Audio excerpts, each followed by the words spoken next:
Alright mate, welcome to Toby's Tea Time. We're going to be talking today about the JST Misha Mansoor plugin.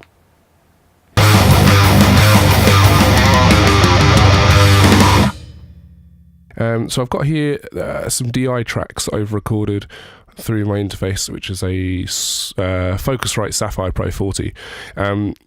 I'll show you what that sounds like on its own.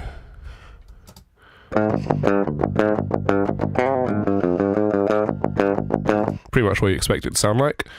And then if we just stick the Misha Mansoor straight in, default settings, let's see how that sounds. That sounds pretty great already. That is literally just the head setting. There is actually an overdrive pedal here as well, which is a Horizon Devices precision drive, naturally. Let's just turn that on and see how it sounds.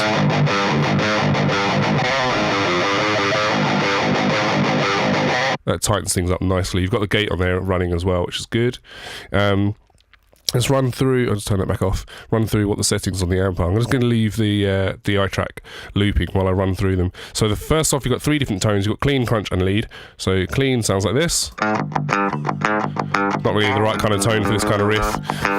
You've got crunch, which is kind of more typical British amp sound. And then lead, which is a bit more American. And with each of those, you've got 12 different voicings, and I'll show you how you go through this. Basically, you've got the gain knob here, and as you dial round, it pulls the gain up here, and then as it goes to there, it goes into the next voicing. And as you keep going round and round, you've actually got 4 different. This number here counts up to 4, so you've got 12 different voices. So if I just run through those on the lead channel.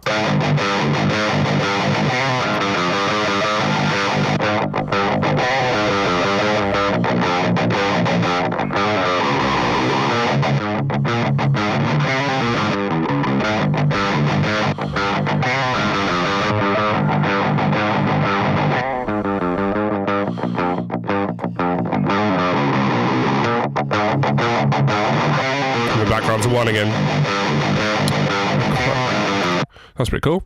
And you've also got your typical EQ. You've got low.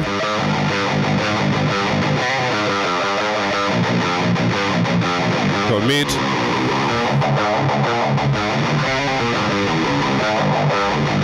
And you've also got your high.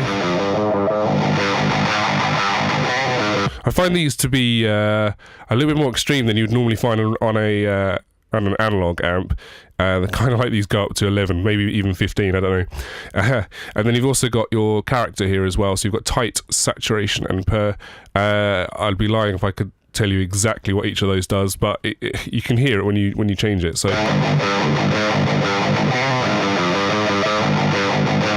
The tightness seems to make some subtle changes in the kind of upper lows, lower mids, saturation, add saturation. Particularly notice, so if you get the gain right up, stick the pedal on and stick the gain right up on that as well.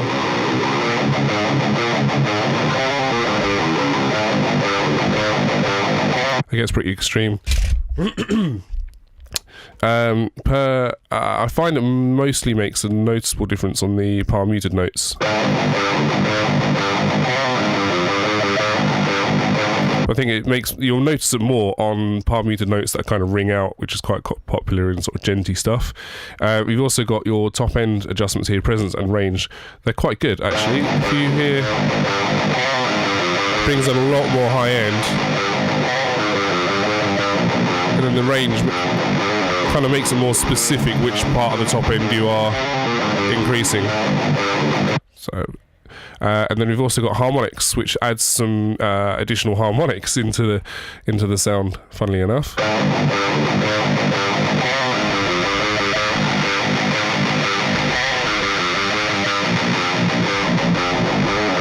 And of course, got compressor.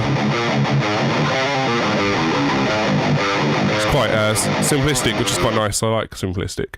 The harmonics are really good if you want a really sort of dirty, disgusting, filthy kind of sound, which is always good. You've got lots of cabs to choose from. So here we've got the JST matched cab, which is just really easy. If you just want a simple, basic, good solid tone without fiddling about, then that's really good. You've also got 4 other cabs here as well, and each one of those has got 4 mics, so essentially you've got 16 different cab sounds as well as the JST match cab, and you can also put in an impulse response, which I really like. That's really useful to have. So I'll just show you those. So that's the Zilla. Got a PV, another PV, and another JST Classic. And as I said, you can change the microphones on these. We go to the Pine PV.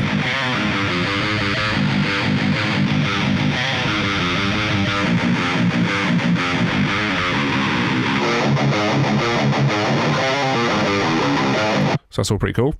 You've also got FX. I don't know if there's any really much point in playing around with those on this kind of tone. I haven't got any lead tones on this, or clean tones, but these are fantastic for sort of really ripping solos. I'll just show you what the delay sounds like. I normally have that set to around here on the solos. Give it a little bit of modulation. You can also switch between digital and tape, which is cool, and you can also put it before and after the distortion. I always go after the distortion, but there are instances where you might want it before. Chorus, there's no point putting it on this. The reverb is pretty cool. I know there's lots of settings on here. I normally just literally pull it down to about 30% on the mix and leave everything as is. It's quite nice.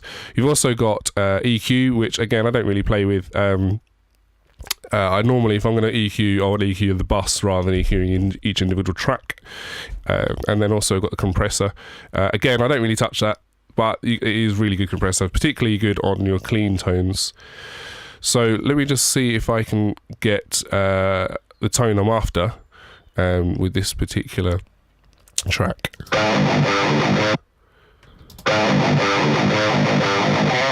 I quite like the third voicing around here.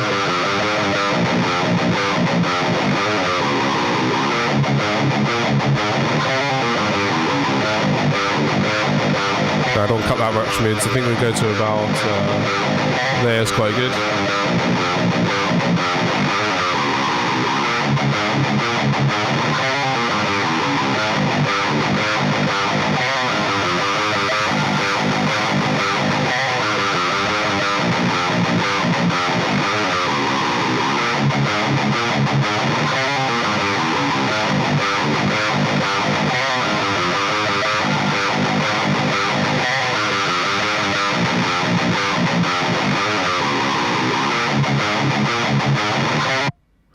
Right, so that goes for the amp. Let's just see if we can have a bit of fiddle around with the overdrive pedal as well, get that right.